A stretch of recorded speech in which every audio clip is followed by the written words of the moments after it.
Praise the Lord. கர்த்தருக்கு ஸ்தோத்திரம். கர்த்தர் நல்லவர், அவர் கிருபை என்றும் உள்ளது. இந்த நாளுக்கான வாக்குத்தத்தம் உபாகமம் 23வது அதிகாரம் 5வது வசனம். உன் தேவனாகிய கர்த்தர் உன்மேல் அன்பு கூர்ந்தபடியினால் உன் தேவனாகிய கர்த்தர் அந்த சாபத்தை உனக்கு ஆசீர்வாதமாக மாற பண்ணினார். ஆமென். தேவன் கொடுத்த வாக்குத்தத்தத்துக்காக ஸ்தோத்திரம். இஸ்ரவேல் ஜனங்களை பார்த்து தான் கர்த்தர் சொல்லுகிறார். இஸ்ரவேல் ஜனங்கள் மேலே தேவன் அன்பு வைத்ததினால அந்த சாபத்தை அவங்களுக்கு ஆசீர்வாதமாக மாற பண்ணினார்.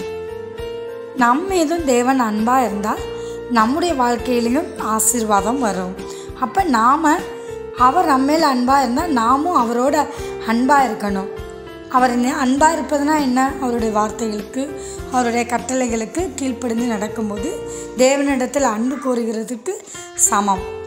அப்போ நம்ம தேவன் மேலே அன்பு வைக்கும்போது அவர் நம்ம மேலே அன்பு வைப்பார்.